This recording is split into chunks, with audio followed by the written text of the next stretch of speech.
Gunnar Esiason, and you are listening to Breathe In, a cystic fibrosis podcast presented by the Boomer Esiason Foundation and GunnarEsiason.com. This podcast series has been made possible by Vertex, Novartis, DCU, and Atlantic Health. The views expressed on Breathe In, a cystic fibrosis podcast are that of Gunnar Esiason, Leah Ferrone, Tiffany Rich, and guests, and are not necessarily those of the Boomer Esiason Foundation. Nothing in this podcast series should be considered medical advice. Such advice can only be given by a physician who's experienced with cystic fibrosis. The Boomer Esiason Foundation, Gunnar Esiason, Leah Ferrone, Tiffany Rich, and guests cannot be held responsible for any damage which may result from using the information on this podcast without the permission of your medical doctor. You're listening to Breathe In, a cystic fibrosis podcast.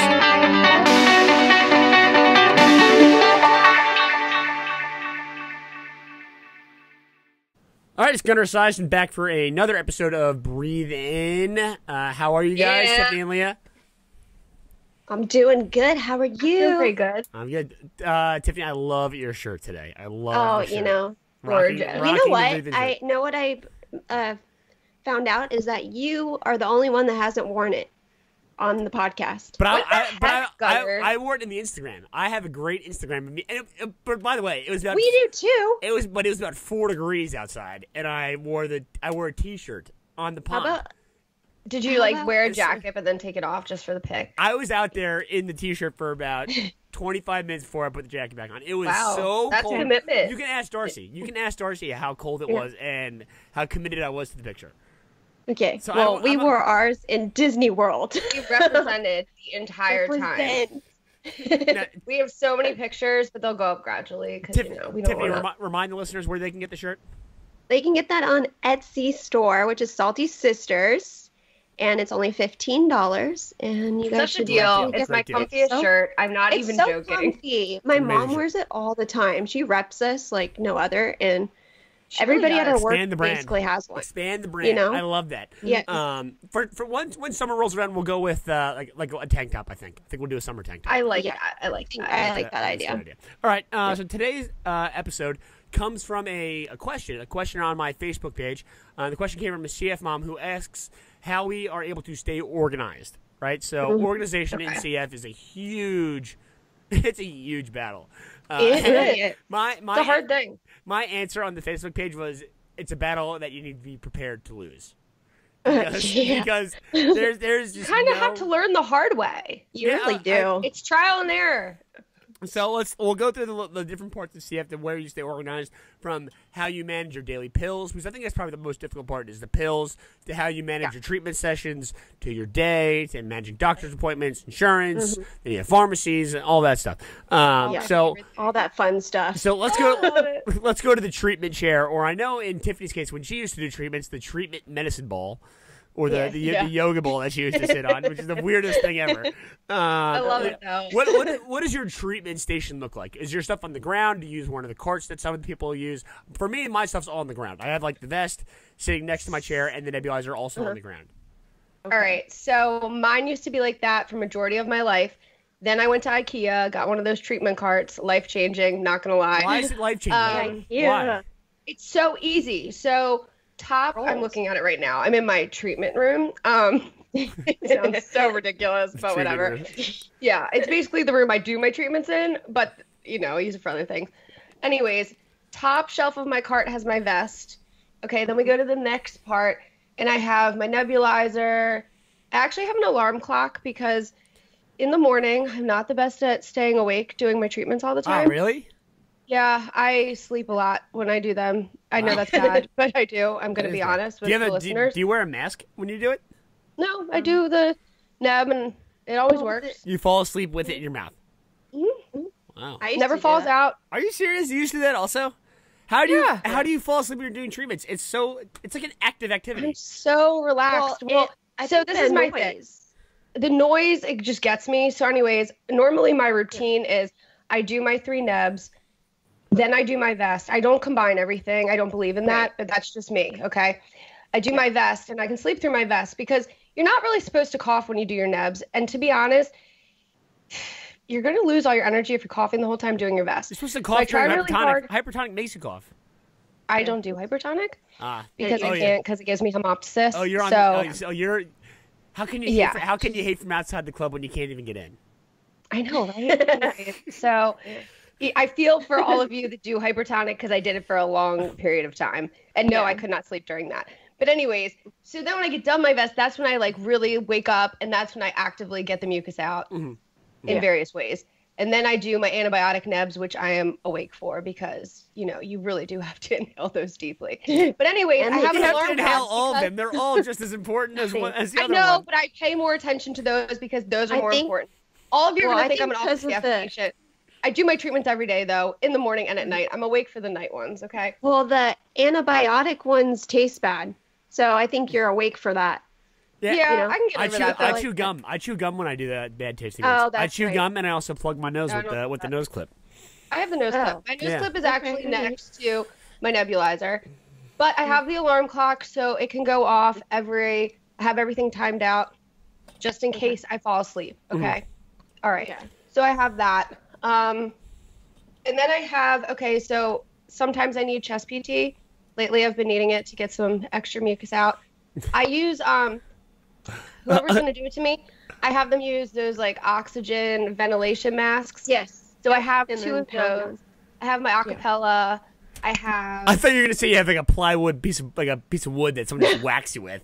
I really thought that's what you were going to say. The paddle? Yeah. And then I have like a bunch of the stuff for my port and gloves and various other things.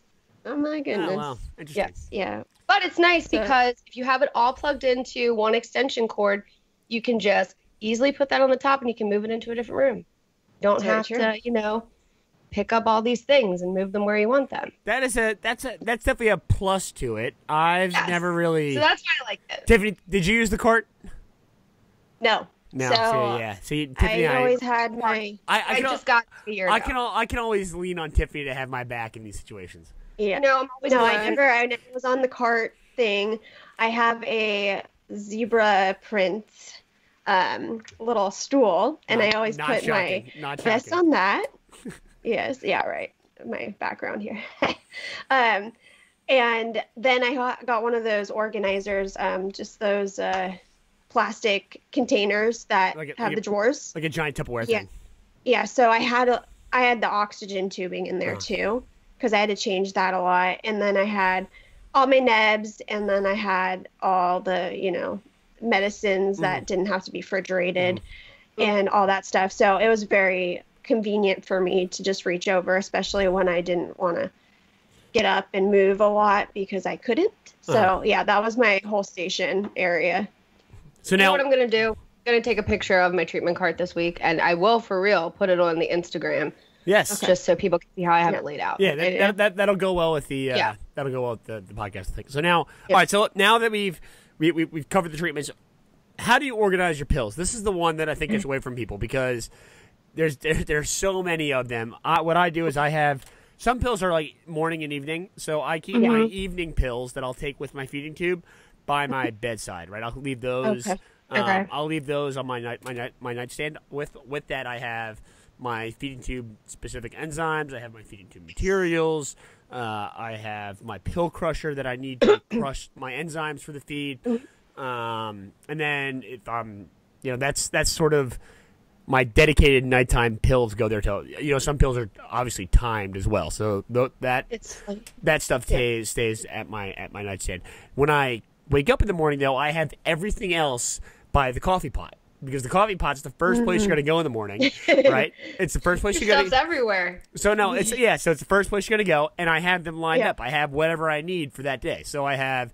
And I don't take them out and put them into a pill organizer. I don't believe in the weekly pill organizer. I am anti... So I didn't either. And you know what? Hold on, let me finish. Excuse me. Life-changing. Excuse me. Don't... Oh. Excuse me. We're getting into battle here. So I have them lined up because I also like to know how much I have left of stuff before I need to place an order. That's why I keep them in the bottles, right? So like I need to know how many I have left. After this. So I wake up, I see the coffee pot, I turn the coffee pot on because it takes a little while for it to percolate, right? It doesn't, you know, the coffee pot's got to bubble a little bit, it's got to warm the water up, get it going. So while that's happening, get that good pot. So while that's happening, I turn my body 45 degrees left, and I have my all my neb cups all lined out on a little towel. that have been drying overnight from the sterilizer. I put them together. The coffee pot continues to percolate. I then turn another 45 degrees to the left, and I have my pill bottles. Measured all of this? No, listen, it works. So I then go one by one down the line. What I need: antibiotic, prednisone, the whole thing. Yeah. And I'll take those. And I have food in my stomach from the overnight feed, so I don't have to take food. I don't need food with this stuff. Then I turn another 45 degrees. Another 45 degrees to the fridge, right? Okay. Trying to envision this. At the fridge, I now I open the door. I pull the Pulmazine out. I pull whatever other refrigerated nebs. I then turn back to the right to where my neb cups are. I put them all into a little solo cup, and I have, because I'm going to use it as the mucus cup eventually, right? It's all part of the plan. That's very true. It's all part of the process. You got this so the solo cup has two purposes, actually. It acts as what's going to carry the medicine to the treatment room. When I grab the neb cups, I can do it in two hands, like in one trip, right? I go put the neb cups and all the stuff back down the table where I'm going to go do the treatments.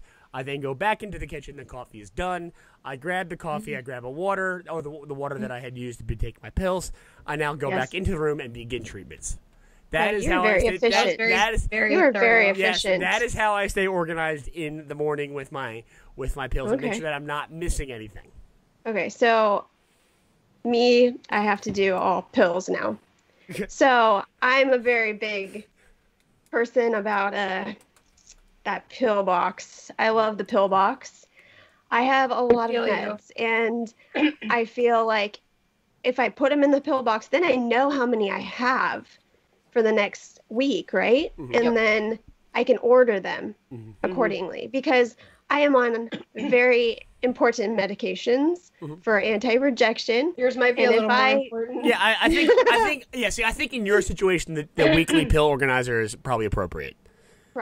Exactly. And sometimes I do 2 weeks because you've been doing that a lot lately. It's just easier that way, and then I know how much I have, and then I don't have to do it every week. It's just easier that way. Do you have a day to do it?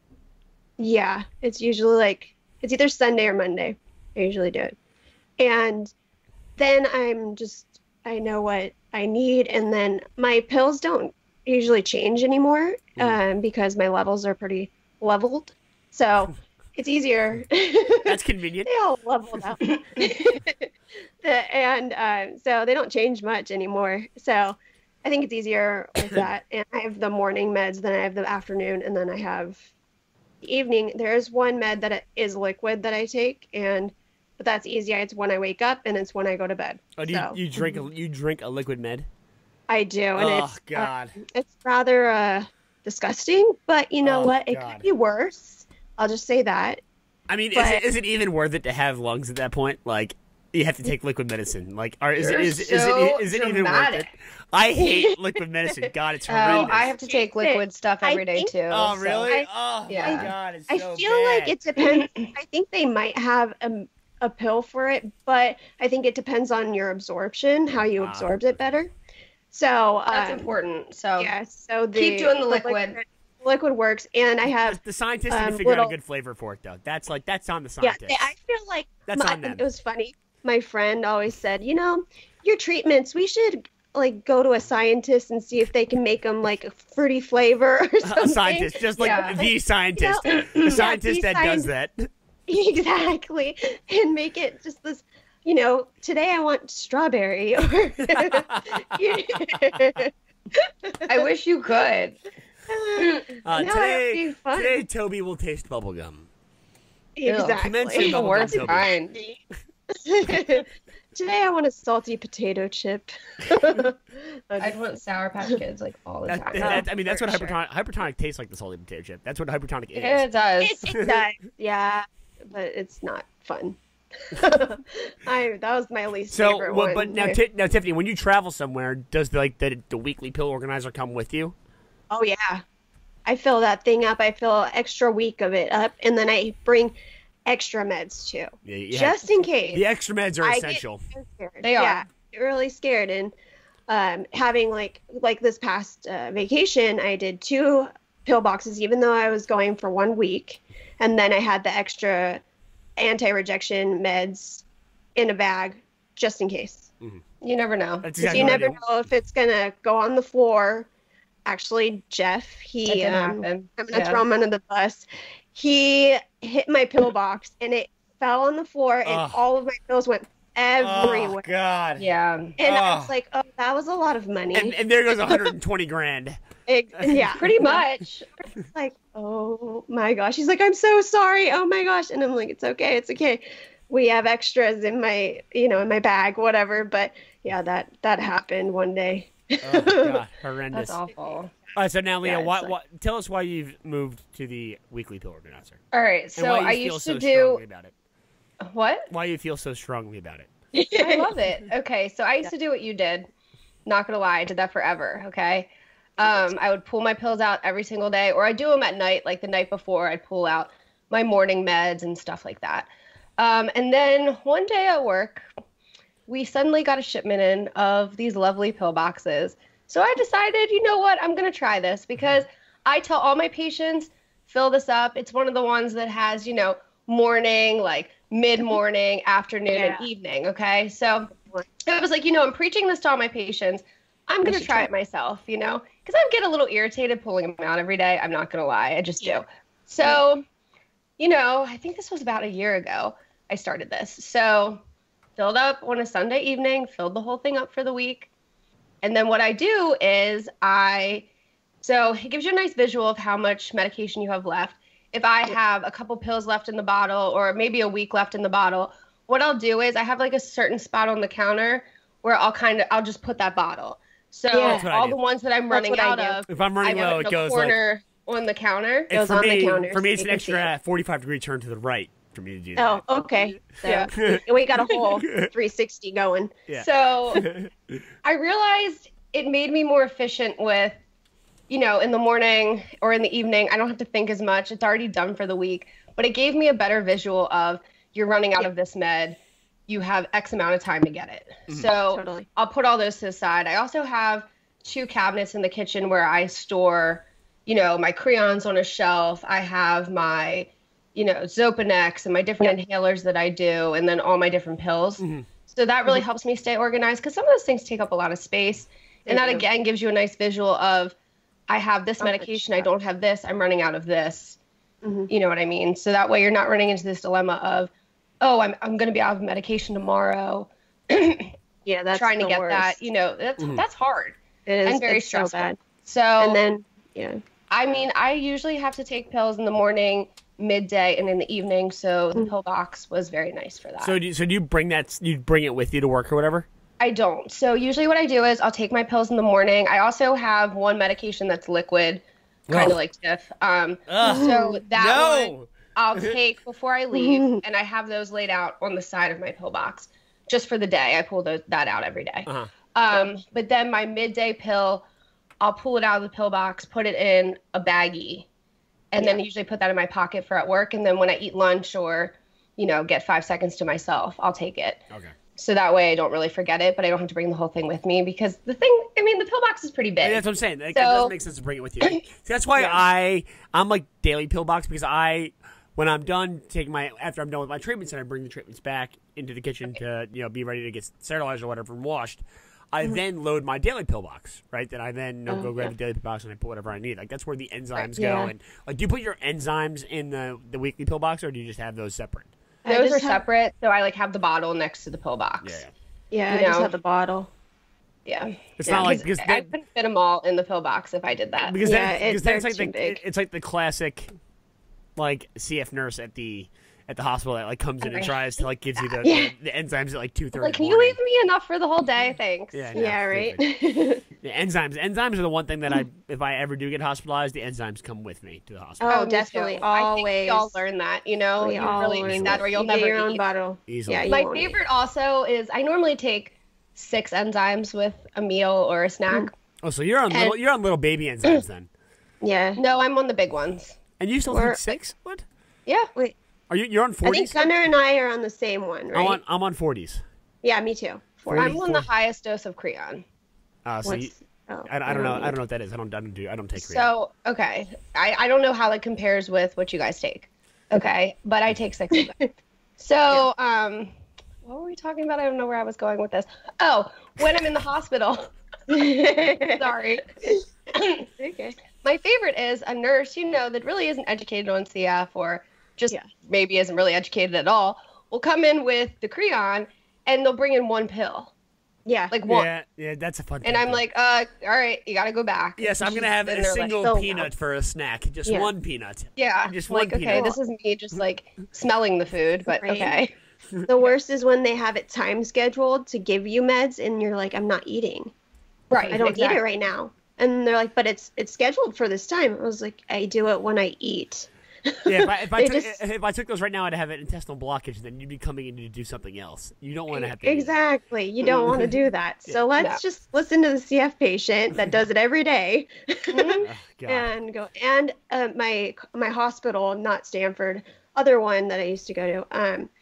They would only bring them in individual packages. So 1 pill for a little thing, and then they had to scan them each one. Each one. And at that time, I wasn't on the 40s. I was on like 20s, and I was doing. You're taking like a billion pills throughout the day. Yeah, so that was fun. And then my food would get cold by the time they were ready for me to take them. So yeah, you got to bring your pills.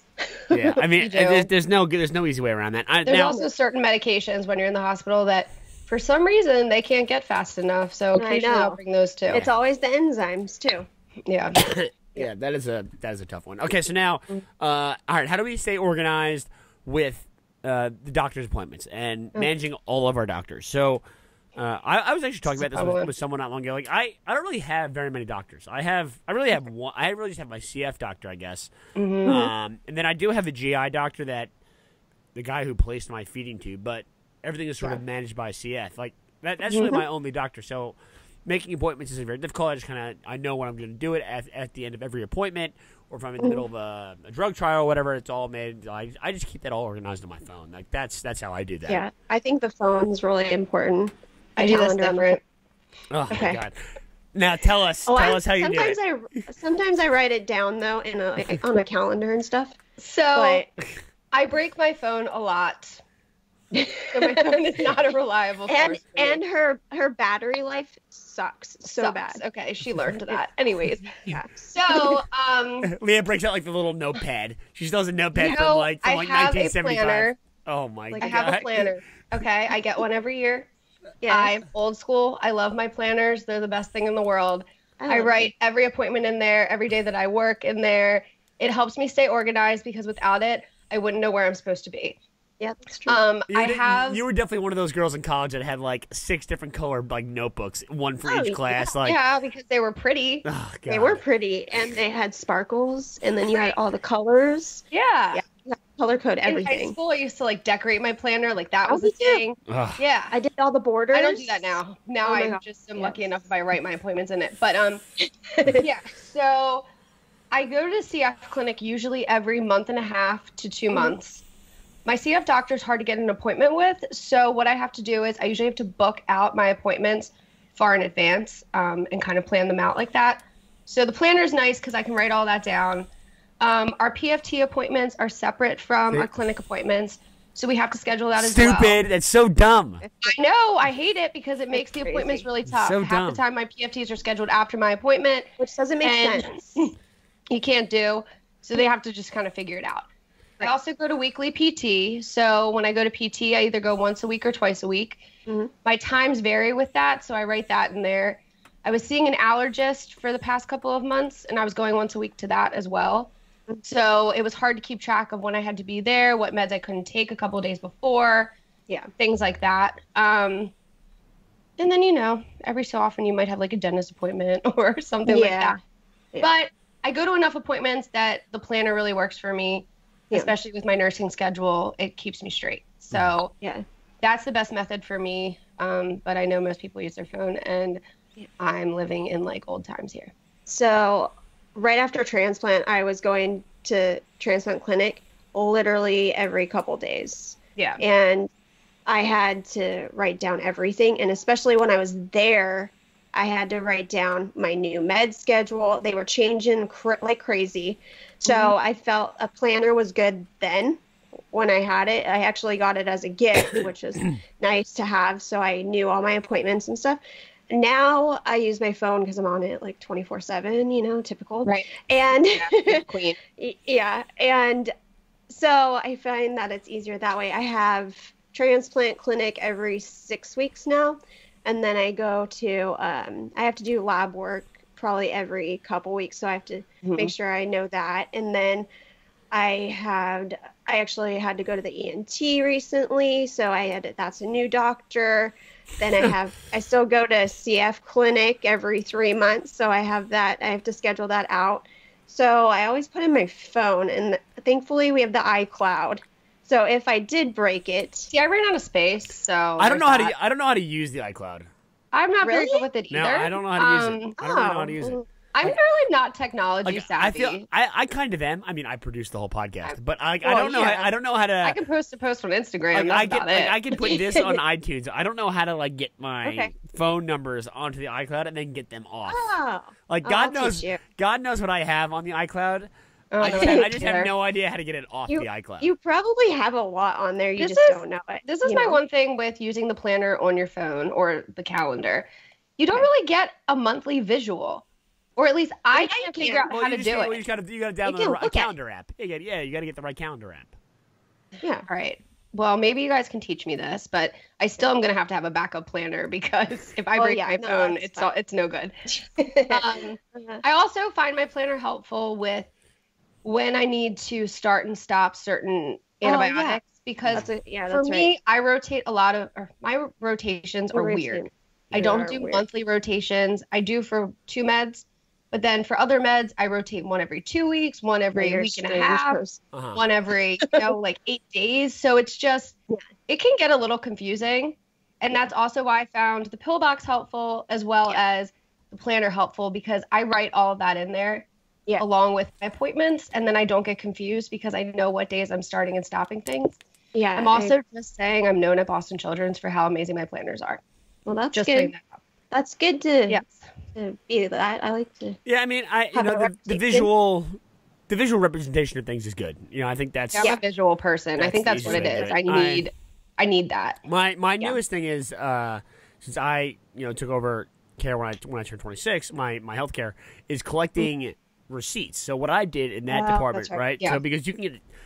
In certain states, in certain situations, you can get tax deductions when you spend a certain amount on your healthcare. So what I actually did, and it was a recommendation of my dad, was that I took it on a separate credit card, right? So I have a dedicated credit card that I know I'm going to pay off. So I'm not taking credit out against my bills. Right. I'm not going to pay off. Right. So I have a dedicated credit card that I use to track every single one of my healthcare payments. That's actually a really good idea. I've never thought of that. I never thought of that. So that at the end of the year, when it's tax time, I can look at it. I can go back and get every single receipt, and that's something that I do. And then for on the other hand, I also have a flexible spending account that I can use through my work. So that that's another dedicated credit card that I use for care in other situations. So I've used that before. Yeah, and that thing's kind of that thing's kind of fun, but that eventually runs out. It runs out eventually because it does. It runs out, and So, but so exactly. So what I've done is I'm using that until it runs out. Mine will probably run out pretty soon here, but but for everything else, I have the dedicated credit card that I'm sort of just accumulating on in other situations, and I think that's sort of. I think that's new. That's really my newest way of staying organized because that's how I'm tracking what I'm spending in the real world. That's a really good idea. I think that's a really great idea. That's something I've never thought of, and I'm totally going to adopt from you. Should probably do that. And then what I did was you want to make the most of it. So you want to look at things that are you're going to get benefits from. I signed up for a credit card where I think for every $1 I spend, I get 2 airline miles or whatever. Airline, right? Yeah, so that's the one I have. I mean, as if I'm going to travel a lot, but I figure if I can just start saving those up now, then maybe one down the road. Talk at a lot of events in the future, like that. You never know. Yeah. So I think that's sort of one. That's definitely one of my newer ways of staying organized. The one thing that I do struggle with is maintaining the pharmacies, right? There's so many different pharmacies. I have a hard time too. So like sometimes it'll. I mean, there's so many medications and they're always constantly changing. Like I can't tell you how many times I've called the pharmacy and I've been like, "Hey, I need to refill my Symbicort," and they're like, "You don't get that from us," and I'm like, "Oh, sorry." I did that like maybe 6 months ago. I had to change a lot of my pharmacies about a year and a half ago, and that's when it got more complicated. And I couldn't just go to my one pharmacy; I had to go to like 10. And at first, I was just making mistakes left and right. Like, all right, I'm ready to refill this. And like, you don't get that from us anymore. I'm like, oh, okay.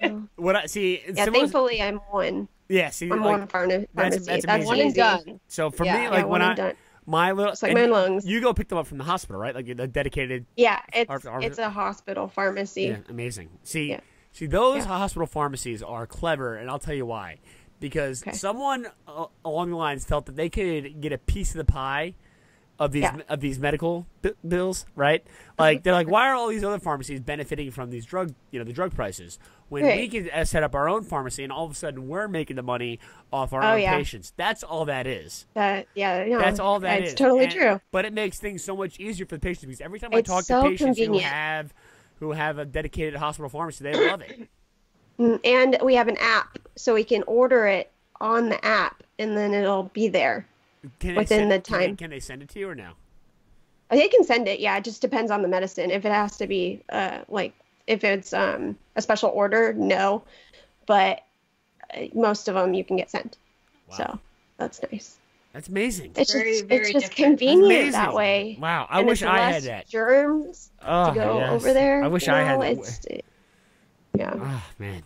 Damn. Yeah. Well, I mean, I love using the mom and pop pharmacy in my hometown because they're just so easy. They also collect my payments throughout the year too. So like at the end of the year, they're going to give me whatever like a big giant receipt of everything that I spent there, so I can use that for my tax forms as well. But I think nice. Those are like the rotating medicines, the changing pharmacies, the changing treatment routines. I always tell, like, the organization thing, I always tell parents it's a battle that you're going to lose eventually, like, initially. Like, you're always going to fall behind. I have stuff everywhere. I have enzyme bottles, like, in rooms that I just hang out in a lot in, I have backups for pretty much everything at this point, because my meds haven't drastically changed over the past couple of years. You create stockpiles. Because occasionally either you're going to mess up or the pharmacy is going to mess up. Totally. I mean, I've had it happen on both ends where it's like, I didn't realize, I need my, let's say I'm on Cayston and I need my Mirapenem the following month. Like, I didn't realize that I was that close to being done and it's going to take them X amount of time to ship it. Yeah. You know what I mean? Yeah. Like, that kind of stuff happens. You're not going to be perfect. But it's always nice if you have some backup. It is. It really is. It really is. I mean, I think... organizations are also one of the things that's not going to happen overnight. The big piece of advice that I do give, though, is if you are going to create some sort of organizational system, you have to organize things by expiration date. Like, that's the important thing. Yeah. Right? Because when things expire, people want to believe that, like, yeah, sure, you can get away with some of the things. Maybe that's true, maybe that's not. I don't really know. But I do know that some of the medications that we do take either become significantly more toxic or they lose their effectiveness, and it's not. It's usually they lose the effectiveness, and depending on what it is, like some pills barely lose any. But I think a lot of the liquids and different things that you might be nebbing, that really isn't going to be as effective. It's probably also not good for you. And especially if it's a reconstituted antibiotic, it's exactly really toxic. Most of those it usually really are. Toxic. So like Tylenol, for example, Tylenol. If Tylenol expires, that's something that's got to go in the garbage. You cannot take an expired Tylenol because that's dangerous. So like those are things that like you just have to be cognizant of. And whenever it comes to organizing stuff, either in your room, like me, like I have my feeding tube stuff in my room. I have everything else in the kitchen, like that. Like whenever it comes to organizing like things that are going to go bad quickly, like feeding tube stuff does go bad quickly.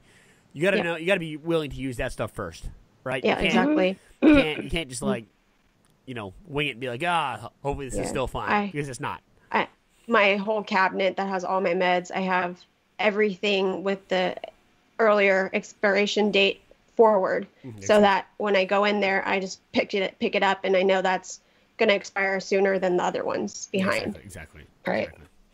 All right, so we're just about out of time here. This was a good episode. Another question that came from a listener. Guess what, guys? With last episode, we have eclipsed 10,000 listeners on iTunes and SoundCloud. Very cool. So thank you to all the listeners. Honey. Yes. Thank you. Thank you to all the Thank people you guys. Thank you to everyone who's been listening to us. That's really cool, especially for a rare disease podcast. That's an awesome thing. Yeah. Totally. We're so honored. To celebrate that, we're going to do another giveaway. It's time for another giveaway. Woo, woo. And since it's Organ Donation Awareness Month, April, the best month of the calendar year. April, by the way. The best month ever. Yeah. Oh, okay. Because my birthday is in April. Yes. Yes. We're going to do a giveaway, and be sure to check out the Salty Sisters Instagram as well as the Breathe In Instagram. What's the Breathe In Instagram? At breathe_in_pod. So check out those Instagrams over the next coming days. You're going to see some instructions for the giveaway and how it's going to work out. We want you guys wearing T-shirts, and then if you do win a T-shirt, make sure you take a picture, tag us on Instagram at breathe_in_pod. And then you can always get a hold of us on any other form of social media. They are on Facebook and Twitter as Salty Sisters. The Etsy store, obviously, the Salty Sisters Etsy store, where you can get the Breathe In T-shirt if you want to buy one. Yeah. And then, it's only $15. Only $15. And it's really cute. It's so super it's cute. cute for men and women, okay? Yeah. and then you can also email us. They're saltysisters@gmail.com. I'm Gunnar's blog at Esiason.org. And then if you're listening on iTunes, this is the big one. Remember to subscribe, rate, and review. Yes. We love the reviews. It helps us know what we're doing right and what we're doing wrong, okay? Exactly. Yes. We want to hear from you. We respond and really slide well. in the DMs with anything you want. Yes, go down to the DM. About. Go down to the Yes, DM. We are open to constructive criticism. Yes. We are. Especially, yes. We're obviously not perfect, as I've stated 50 times throughout this. Yeah. she breaks phones. I break phones. I fall asleep when I do my treatments in the morning. I'm a hot mess. Yeah, you had a tough episode. You did. I've had a tough episode. I've really portrayed myself well. Thank you for everyone. But you're a good catch. Follow me. But you still and talk to me and be my friend. Yes. Yes. Okay. I am a good catch. Okay. You said that in an earlier episode too. So I mean, it's all out there on the internet. I've said it almost every episode, but I'll keep throwing it out there. You keep it going. All right. All right. So we'll listen. Thanks for listening. Be sure to tune in next week. We have a very special guest on for Organ Donation Awareness Month. As always, I am Gunnar Esiason. That's Leah and Tiffany. We will talk to you guys next week. Bye. Bye, guys.